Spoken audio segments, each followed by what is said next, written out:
Good morning students. मैं यश Husaini BSc final year की physics class में आपका स्वागत करता हूं।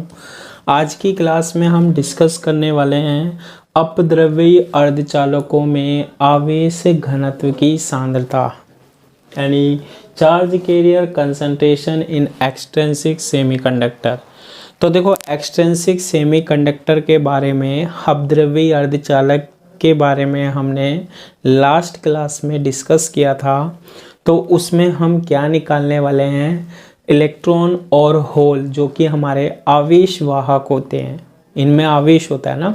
इलेक्ट्रॉन और होल की सांद्रता निकालते हैं कि कितने होते हैं, एन अर्धचालक में कितने होते हैं और पी अर्धचालक में कितने होते हैं।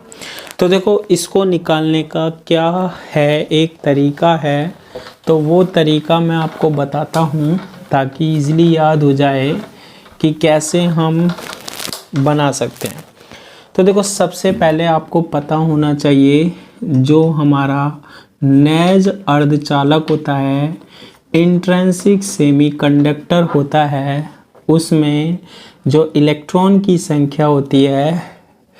देखो, इलेक्ट्रॉन आवेश घनत्व का मतलब होता है प्रति एकांक आयतन में इलेक्ट्रॉनों की संख्या। तो यहाँ मैं संख्या बोल रहा हूँ, एकांक आयतन में ही है ये, ठीक है। तो आवेश घनत्व की जगह संख्या ही बोलता हूँ मैं, है ना। नेज अर्धचालक में इलेक्ट्रॉन की संख्या होल की संख्या के बराबर होती है, जिसे हम किससे व्यक्त करते हैं, Ni से। जो हमारे पास एन टाइप अर्धचालक होता है ना, एन टाइप अर्धचालक होता है ना, ठीक है, उसमें क्या होता है कि जो इलेक्ट्रॉन की संख्या होती है वो होल की संख्या से ज़्यादा होती है। हमारे पास जो पी टाइप अर्धचालक होता है उसमें हमारे पास होलों की संख्या इलेक्ट्रॉनों की संख्या से क्या होती है, ज़्यादा होती है। आई बात समझ में। अब हम क्या करते हैं, एक विद्युत सिद्धांत, विद्युत उदासीनता का सिद्धांत, ठीक है, विद्युत उदासीनता का सिद्धांत लगाते हैं, ठीक है। इलेक्ट्रिक उदासीन नेचुरल सिद्धांत जो होता है, मतलब उदासीनता का सिद्धांत, ये क्या कहता है, देखो हमारे पास कि जो एन अर्धचालक होता है ना, एन अर्धचालक होता है ना, उसमें हमारे पास इलेक्ट्रॉनों की संख्या ज़्यादा होती है और पी अर्धचालक में होलों की संख्या ज़्यादा होती है। मान लो हमारे पास क्या है, एन अर्धचालक है, उसमें इलेक्ट्रॉनों की संख्या ज़्यादा है, तो हम और पी अर्धचालक में किसकी, होलों की संख्या ज़्यादा है। तो इनको बराबर करने के लिए अर्धचालकों में सांद्रता, एन अर्धचालक में किसकी संख्या ज़्यादा है, इलेक्ट्रॉनों की, तो इसमें हम क्या मिला देते हैं, Na क्या है, ग्राही परमाणु है, ग्राही परमाणु की संख्या है, ठीक है, एक्सेप्टर। और जो पी अर्धचालक है उसमें होलों की संख्या ज़्यादा होती है, तो इसमें हम किसकी संख्या मिला देते हैं, दाता परमाणु यानी पंच संयोजी, ठीक है। इसको हम क्या कर देते हैं, बराबर कर देते हैं, तो टोटल जो संख्या होती है इलेक्ट्रॉन और होल की वो इक्वल हो जाती है। आई बात समझ में। फिर दोबारा सुनो, एन अर्धचालक है, उसमें इलेक्ट्रॉनों की संख्या ज़्यादा होती है, होलों की संख्या कम होती है, तो उसमें हम क्या मिला देते हैं, ग्राही परमाणु। पी अर्धचालक में होलों की संख्या ज़्यादा होती है लेकिन इलेक्ट्रॉनों की संख्या कम होती है, तो उसमें हम दाता परमाणु यानी पंच संयोजी अशुद्धि मिला देते हैं, और ये दोनों फिर क्या हो जाते हैं, दोनों में इलेक्ट्रॉन और होलों की संख्या बराबर। ये कौन सा सिद्धांत है हमारे पास, विद्युत उदासीनता का सिद्धांत है। ऐसे आप ये इक्वेशन फर्स्ट बना लेना या फिर इसको याद कर लेना, जैसे भी आपको ठीक लगे। होती है ये, है ना। फिर इसके बाद प्रोसेस है पूरा का पूरा नेज अर्धचालक यानी इंट्रिंसिक सेमीकंडक्टर की कंडीशन अभी अभी बताया कि n is equal to p is equal to n i, यानी n की जगह भी एन आई लिख सकते हैं, p की जगह भी एन आई। तो मैं n इंटू पी करता हूँ, n इंटू पी, एन की जगह भी एन आई, p की जगह भी एन आई। तो इसको मैं क्या लिख सकता हूँ, एन आई स्क्वायर। ये एन आई क्या बता रहा है, इलेक्ट्रॉनों की संख्या होलों की संख्या के बराबर होती है। और किसके बराबर माना है इनको, एन आई के बराबर। इसके बाद मैं क्या करता हूँ कि ये जो इक्वेशन 2 है इससे मैं P की वैल्यू निकालता हूँ, और जो P की वैल्यू आएगी ना वो आएगी एन आई स्क्वायर अपॉन एन आई। और इसको मैं किस में रख देता हूँ, इक्वेशन 1 में रखने पर P की वैल्यू किस में रख देते हैं हम, समीकरण 1 में रख देते हैं।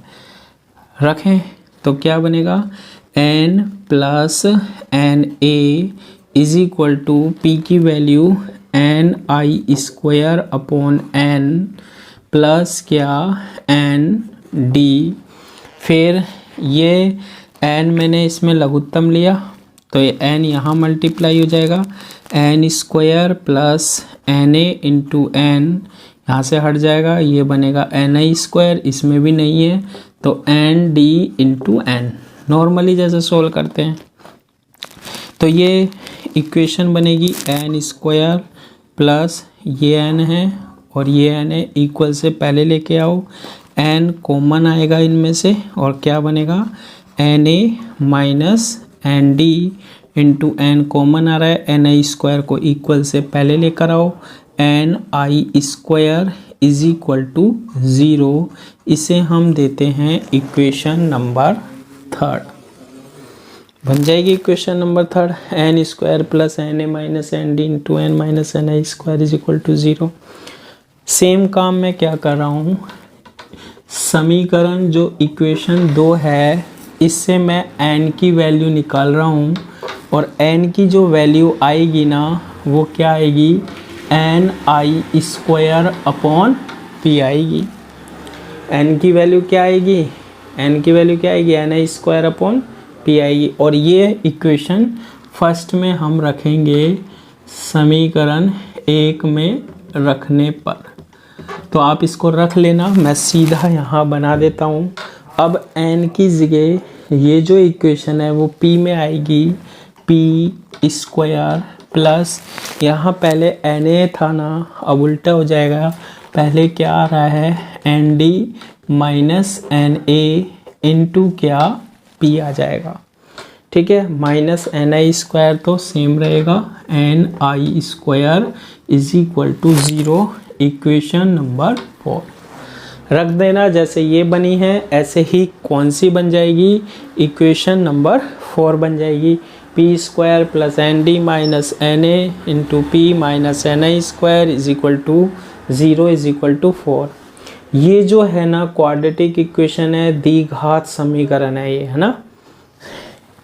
समीकरण 3 व 4 क्या है, द्विघात समीकरण है।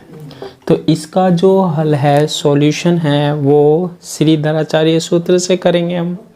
तो वो क्या होगा, जब इसको हम सोल्व करते हैं ना, किसको, इक्वेशन 3 को, किसकी वैल्यू मिलने वाली है, n की। तो n इज इक्वल टू क्या होता है, माइनस a तो होता है किसका गुणांक, n स्क्वायर का, b किसका गुणांक होता है, n का, और c ये होता है ये हमारे पास। ठीक है, ऐसे ही फॉर्म होता है ना, a x square plus b x plus c is equal to 0। तो ये एन आई स्क्वायर नियतांक है, सी एन का गुणांक बी होता है, ये तो जानते हो यार, है ना। तो एन की वैल्यू क्या आएगी, माइनस बी की जगह क्या है, एन ए माइनस एन डी, एन ए minus N D plus minus root B square, B यही है एन ए माइनस एन डी, एन ए माइनस एन डी का होल स्क्वायर माइनस 4, फिर ए की वैल्यू एन स्क्वायर का गुणांक 1 है, सी क्या है माइनस एन आई स्क्वायर, तो ये हो जाएगा क्या प्लस एन आई स्क्वायर अपॉन क्या 2a। ए क्या है 1 है, ये तो करना जानते ही हैं। तो देखो इसको हम सोल्व करते हैं, n इज इक्वल टू, ये माइनस अंदर जाएगा, एन ए तो बनेगा नेगेटिव, एन डी बनेगा पॉजिटिव, तो ये होगा N D minus N A upon कितना 2, ठीक है, N D minus N A upon 2 बन जाएगा। उसके बाद प्लस, और ये होगा हमारे पास रूट, और बाहर एन डी माइनस एन की फॉर्म है, तो देखो माइनस छोड़ देते हैं, केवल पॉजिटिव वाला ले लेते हैं क्योंकि उसका सॉल्यूशन नहीं होगा। ये 2 जो है ये तो यहाँ लगा दिया, इस 2 को अंदर ले जाएंगे 4 बनेगा। अगर मैं स्क्वायर में लिखूँगा तो इसको ऐसे लिख सकता हूँ, एन डी माइनस ए अपॉन 2 का क्या होल स्क्वायर, क्योंकि 2 है अंदर गया 4, स्क्वायर में फिर 2 का स्क्वायर, तो N D minus N A upon 2 का क्या बन जाएगा होल स्क्वायर, प्लस क्या एन आई स्क्वायर, क्योंकि ये 2 अंदर गया 4, 4 से 4 भी कैंसिल, एन आई स्क्वायर बन जाएगा। और इसको हम देंगे इक्वेशन नंबर क्या 5 दे देंगे, ठीक है। ये तो किसकी वैल्यू मिल गई, एन की। ऐसे ही हम इक्वेशन 4 को सोल्व करेंगे ना, तो किसकी वैल्यू मिल जाएगी, पी की। तो ये देखो मैं सीधी लिख रहा हूँ, आपको भी सीधा याद रखना है, ज़्यादा अंतर नहीं होगा, बस समझना है क्या अंतर आएगा। यहाँ पहले एन डी था, यहाँ पहले एन ए आ जाएगा, एन ए माइनस एन डी अपॉन क्या 2। अब अंदर यहाँ वैसे तो कोई फ़र्क पड़ नहीं रहा, लेकिन पहले यहाँ बाहर एन ए है तो इसे भी लिख लो, अच्छा लगेगा, सुंदर लगेगा। एन ए माइनस एन डी अपॉन 2 का होल स्क्वायर प्लस एन आई स्क्वायर बन जाएगा। इसको हम देंगे इक्वेशन नंबर 6, तो n की वैल्यू फाइंड आउट हो जाएगी हमें, और p की वैल्यू भी हमें फाइंड आउट हो जाएगी। n की value n D minus N A upon 2 आ गई, plus N D minus N a का whole square upon 2 plus N आई स्क्वायर, ऐसे ही p की वैल्यू आ गई। बना लोगे ये दोनों वैल्यू, ठीक है, बनानी तो पड़ेगी। अब इसमें हम क्या करते हैं, कंडीशन लगाते हैं, ठीक है। तो सबसे पहले जो मैं कंडीशन लगा रहा हूँ वो नेज अर्धचालक की लगा रहा हूँ, ठीक है।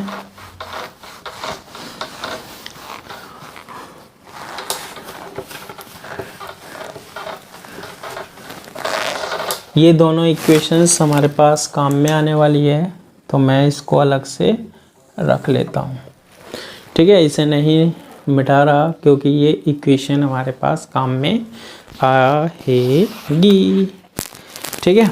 तो सबसे पहले है कंडीशन 1 यानी स्थिति फर्स्ट। स्थिति फर्स्ट 3 तरीके के अर्धचालक बन गए थे हमारे पास। एक तो होता है नेज अर्धचालक, फिर दूसरा अपद्रव्य अर्धचालक में एक एन टाइप का और एक पी टाइप का। तो सबसे पहले मैं कंडीशन देखना चाह रहा हूँ भाई, नेज अर्धचालक मैं बहुत जानता हूँ कि नेज अर्धचालक में इलेक्ट्रॉनों की संख्या होलों की संख्या के बराबर होती है। क्या इन फॉर्मूले से ऐसा हमारे पास निकल रहा है, देखते हैं। तो देखो कैसे पता करेंगे हम, नेज अर्धचालक में एन और एन नहीं होता है, तो एन और एन को हम क्या कर देंगे, 0 लिख देंगे। एन और एन को हम क्या लिख देंगे, 0 लिख देंगे। कैसे, फिर सुनो, एन और एन है क्या हमारे पास, जो आपने ये पंच संयोजी अशुद्धि मिलाई थी ना, पंच संयोजी दाता परमाणु जैसे फास्फोरस, वो है ये। और एन क्या है, एन क्या है, ग्राही होता है हमारे पास, एक्सेप्टर। त्रिसंयोजी अशुद्धि मिलाई थी वो है, क्यों मिलाई है हमने? विद्युत उदासीनता की समीकरण देखी थी ना हमारे पास कि पी अर्धचालक में होलों की संख्या ज़्यादा है, बराबर करनी है हमें। तो होलों की संख्या ज़्यादा है तो उसमें कौन से परमाणु मिला दो? दाता परमाणु। एन अर्धचालक में किसकी संख्या ज़्यादा है? इलेक्ट्रॉनों की संख्या ज़्यादा है, तो बराबर करनी है। तो किसकी क्या कौन से परमाणु मिला दो? ग्राही परमाणु मिला दो। ये कौन सा सिद्धांत है? विद्युत उदासीनता का, दोनों को बराबर कर दिया था हमने। तो नैज अर्धचालक में ना तो ये होते हैं ये ना ये होते हैं, तो उस स्थिति में हमारे पास N क्या होगा, P क्या होगा? N क्या होता है? इलेक्ट्रॉन आवेश घनत्व, P क्या होता है? होल आवेश घनत्व। एकांक आयतन में ही है इसलिए मैं इन्हें संख्या बोल देता हूँ, ठीक है। प्रति एकांक आयतन इलेक्ट्रॉनों की संख्या आवेश घनत्व कहलाती है। तो मैं एकांक आयतन में देख रहा हूँ, तो घनत्व आयतन की वैल्यू 1 हो गई, तो संख्या ही बोल रहा हूँ मैं सीधा सीधा। आप घनत्व भी बोल सकते हो, संख्या भी बोल सकते हो। तो Na और Nd की वैल्यू 0 रखो, ये 0 हो जाएगा, यहाँ भी ये 0 हो जाएगा, केवल बनेगा Ni²। रूट सोल्व करोगे Ni, तो N किसके इक्वल आ जाएगा? Ni के इक्वल आ जाएगा। इसमें रखो Na0 Nd0 Na0 Nd0, ये Ni² बनेगा। रूट सोल्व करना, क्या आएगा? Ni, यानी P is equal to Ni। तो N is equal to P is equal to Ni, यानी नैज अर्धचालक में, इंट्रिंसिक सेमीकंडक्टर में जो इलेक्ट्रॉनों की संख्या है वो होलों की संख्या के बराबर होती है। इलेक्ट्रॉन संख्या घनत्व होल संख्या घनत्व के बराबर होता है। अब बात करते हैं हम कौन से अर्धचालक की? एन अर्धचालक की, ठीक है। एन अर्धचालक, एन अर्धचालक, कंडीशन सेकेंड, स्थिति सेकेंड। कौन सा? एन अर्धचालक के लिए, एन अर्धचालक के लिए। अब देखो, जब हम एन अर्धचालक की बात करते हैं तो एन अर्धचालक में कौन से परमाणु होंगे? दाता परमाणु। पंच संयोजी अशुद्धि तो मिलाते हैं हम। तो कहने का मतलब ये है कि एन अर्धचालक में ग्राही की बात नहीं होती है। ग्राही मतलब त्रिसंयोजी, तो उसकी वैल्यू कितनी होगी हमारे पास? 0 होगी, ठीक है। तो एन अर्धचालक के लिए Na इज इक्वल टू क्या कर देंगे हम? 0 कर देंगे। कर दिया हमने। आगे सुनो, देखो Na 0 किया समीकरण 5 से। एन स्मॉल एन क्या? इलेक्ट्रॉनों की संख्या, P क्या? होलों की संख्या। और हम जानते हैं एन अर्धचालक में इलेक्ट्रॉनों की संख्या ज़्यादा होती है। तो देखो इसको कैसे सॉल्व करेंगे। Na को 0 कर देना है। N इज इक्वल टू क्या बनेगा? Nd/2 बनेगा, Nd/2 बनेगा। Na 0 होगा प्लस रूट Na 0 होगा, तो ये बनेगा Nd/2 का होल स्क्वायर, और प्लस क्या बन रहा है? Ni² बन रहा है, ठीक है। N is equal to Nd/2 plus Nd/2 का होल स्क्वायर। मैं इन दोनों में से कॉमन ले रहा हूँ, ये बाहर आएगा तो रूट में से केवल क्या बनेगा? Nd/2। यहाँ बनेगा 1 प्लस, इसमें नहीं है तो इसका भाग लगेगा, कितना बनेगा? 4Ni² upon Nd²। अब Nd दाता परमाणुओं की संख्या है, N अर्धचालक है, तो Nd की वैल्यू क्या होती है?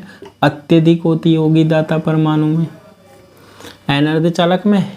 तो इस कम संख्या में ज़्यादा का भाग देंगे तो ये जो टर्म आएगी ना, उसे हम क्या मान लेते हैं? नगण्य मान लेते हैं। क्योंकि हम जानते हैं एन अर्धचालक में इलेक्ट्रॉनों की संख्या क्या होती है, ज़्यादा, यानी दाता परमाणु होंगे, पंच संयोजी अशुद्धि होगी ना एन अर्धचालक में, तो ये पद क्या होगा, नगण्य हो जाएगा, क्योंकि एन डी की वैल्यू बहुत ज़्यादा होगी। इसको छोड़ देंगे तो एन लगभग इक्वल किसके आएगा, N D upon two plus N D upon two, half plus half 1, तो एन किसके इक्वल आएगा, एन डी के इक्वल आ जाएगा। ठीक है, इसके बाद हम बात करते हैं किसकी, इक्वेशन 6 से एन अर्धचालक में होलों की संख्या निकल जाएगी। कैसे, P is equal to N A 0 करो तो ये बनेगा minus N D upon two plus, यहाँ एन ए को मैंने 0 किया, ये minus N D upon two बनेगा, लेकिन स्क्वायर है तो कोई फ़र्क नहीं पड़ रहा।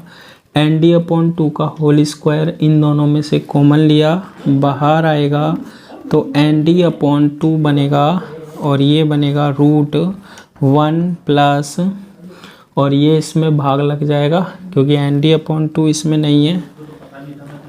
लिखूँ क्या एक बार, चलो लिख देता हूँ मैं, ये तो समझ में आ गया होगा, minus N D upon two root, ये बनेगा एन डी अपॉन टू का होल स्क्वायर प्लस एन आई स्क्वायर। ठीक है, तो फिर क्या बनेगा, देखो P is equal to minus N D upon two plus, इसमें से क्या कॉमन आ रहा है, एन डी अपॉन टू का होल स्क्वायर कॉमन आ रहा है, तो बाहर बनेगा एन डी अपॉन टू बनेगा, और ये रूट 1 प्लस, यहाँ एन डी अपॉन टू इसमें भाग लगेगा तो ये बनेगा 4 एन आई square upon n d square, minus N D upon two root 1 प्लस एन आई स्क्वायर 4 एन डी स्क्वायर। अब देखो इसमें हम एन डी स्क्वायर ज़्यादा नहीं मान सकते, क्यों, क्योंकि पी तो वैसे ही कम होते हैं। तो इस कंडीशन में अगर मैंने इसको क्या मान लिया, ज़्यादा मान लिया, ठीक है, इसको क्या मान लिया मैंने, ज़्यादा मान लिया, तो फिर हम इसको अगर ज़्यादा मान लेंगे ना, इसको छोड़ देंगे तो ये minus N D upon two plus N D upon two 0 हो जाएगा, ये क्या हो जाएगा, 0 हो जाएगा। तो इसको सोल्व करना फिर आसान नहीं होगा।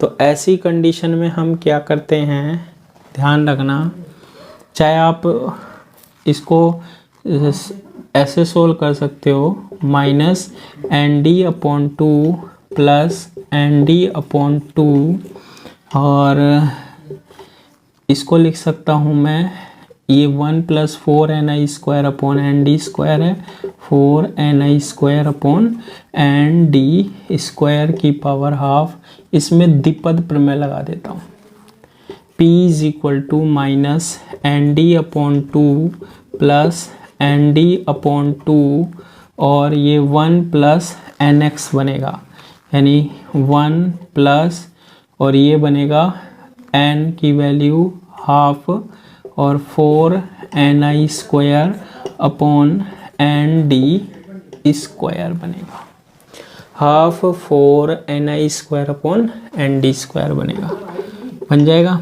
तो P is equal to minus N D upon two plus N D upon two से मल्टीप्लाई किया एन डी अपॉन टू, ठीक है, फिर ये एन डी अपॉन टू इधर मल्टीप्लाई होगा, प्लस ये 2 इंटू 2 4 से 4 कैंसिल, एक एन डी से एक एन डी कैंसिल, तो बनेगा एन आई square upon n D upon two से n D upon two cancel हो गया, तो एन आई स्क्वायर अपॉन एन डी बन जाएगा। कितना आएगा ये हमारे पास, एन आई स्क्वायर अपॉन एन डी। तो ये हमारे पास निकल आता है कितनी होल की संख्या निकल आती है। ठीक है, इसी तरीके से हम किसकी बात करते हैं, पी अर्धचालक की। ये प्रोसेस है निकालने का कि एन अर्धचालक में होल कितने होते हैं और पी अर्धचालक में होल कितने होते हैं। देखो पी अर्धचालक, अगर हम पी अर्धचालक सेमीकंडक्टर की बात करते हैं तो Nd को 0 रखेंगे। Nd क्या होता है? दाता परमाणु, पंच संयोजी अशुद्धि, स्टार्टिंग में ही बताई थी मैंने, ठीक है। तो इस कंडीशन में समीकरण किससे 5 से क्या निकली आएगी? वैल्यू बनेगी, देखो क्या बनेगी, किसको 0 मानेंगे? Nd को। तो n is equal to minus Na/2, n is equal to minus Na/2 plus root Nd को 0 माना है तो Na/2 का whole square plus Ni square, n is equal to minus Na/2 plus Na/2 का होल स्क्वायर है, Na/2 common ले लिया तो ये बनेगा हमारे पास, ये क्या बनेगा? रूट, यहाँ तो बनेगा 1 प्लस इसका भाग लगेगा 4Ni square upon Na square, ठीक है। इसको हम ऐसे लिख सकते हैं n is equal to minus Na/2 plus Na/2 और 1 plus 4Ni square upon Na square बन जाएगा। बनेगा या नहीं बनेगा? बिल्कुल बनेगा। इसमें हम की पावर हाफ द्विपद प्रमेय लगाते हैं। द्विपद प्रमेय क्या होता है? 1 प्लस एक्स की power n is equal to 1 plus nx होती है। तो n is equal to minus Na/2 plus Na/2 और 1 plus half 4Ni square upon Na square, ठीक है। तो n is equal to minus Na/2 plus Na/2 है ना, और यहाँ मल्टीप्लाई होगा हाफ Na/2 भी मल्टीप्लाई हो रहा है, Na/2 इंटू हाफ Na/2 और 4Ni square upon Na square. तो 2 से 4 कैंसिल, 1 Na से 1 Na, Na/2 से Na/2, तो n आएगा इसमें Ni स्क्वायर अपॉन Na। तो ध्यान रखना पी अर्धचालक में n अल्प होते हैं ना, होल इलेक्ट्रॉन, तो इसलिए ये Na को आप नगण्य मत मानना, बहुत ज़्यादा मत मानना है ना, या Na को ये वाले पद को नगण्य मानकर नहीं छोड़ना है। तो n किसके इक्वल आएगा? Ni स्क्वायर अपॉन Na के। और इक्वेशन 6 से भी हम देख लेते हैं। इक्वेशन 6 ये है P इज इक्वल टू, इसमें हम किसको नगण्य मान रहे हैं? Nd को नगण्य मान रहे हैं। Nd को हमने क्या कर दिया? छोड़ दिया। तो ये बनेगा Na/2 है ना, प्लस रूट, यहाँ पर भी हमने Nd को छोड़ दिया तो ये बनेगा Na/2 का क्या? Whole square plus Ni square.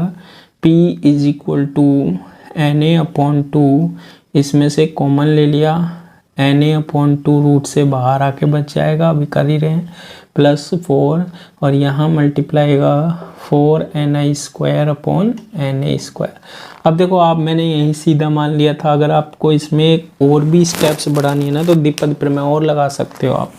ये बन रहा है रूट को हम क्या लिख सकते हैं कि पावर हाफ, है ना। तो इसको अगर आप द्विपद प्रमेय लगा के करो तो वैसे भी कर लो। मुझे तो इसलिए मैंने माना था क्योंकि पी अर्धचालक की बात हो रही थी और होलों की संख्या बहुत ज़्यादा हो रही थी, Na स्क्वायर बहुत ज़्यादा था, इसमें नहीं मान सकते। इसमें अगर आपने ये मान लिया ना, ये पद 0 ये वाला, तो ये तो वैसे 0 हो जाएगा। तो ये ज़्यादा पद है, ये इसकी वैल्यू ज़्यादा, इसकी वैल्यू कम, तो बहुत कम वैल्यू मिलेगी। तो यही तो चाहते हैं ना, इलेक्ट्रॉनों की संख्या क्या होती है? बहुत कम होती है। तो Na/2 और ये बनेगा 1 प्लस nx यानी 4Ni square upon Na square होगा, ठीक है। अब इसके बाद P is equal to Na² की वैल्यू बहुत ज़्यादा है, ठीक है, तो इसमें इसका भाग देंगे बहुत कम आएगा, इस पद को हम नेगलेक्ट कर देते हैं, तो Na/2 प्लस Na/2 Na के इक्वल होती है, बहुत ज़्यादा होती है होलों की संख्या Na के। ध्यान रखना p अर्धचालक में इलेक्ट्रॉनों की संख्या बहुत कम होती है, इसलिए ये पद नगण्य नहीं बना, लेकिन होलों की संख्या बहुत ज़्यादा होती है तो इसलिए इस पद को नगण्य मान लिया। जैसे ये जो पद होता है ये बहुत कम, जैसे इस पद में क्यों मान लिया, जैसे ये वैल्यू है, ये दोनों वैल्यू आ रही है 200 के इक्वल और ये आ रही है 0.5 के इक्वल, तो 0.5 को छोड़ दिया, 200 रख लिया, लेकिन इसमें ये बहुत कम वैल्यू आ रही है इसलिए हमें इसको लेना पड़ा। ध्यान रखना क्योंकि ये 0 हो रहा था। तो इस तरीके से हम n और p को क्या कर सकते हैं, दर्शा सकते हैं। आज की क्लास के लिए इतना ही। Thank you.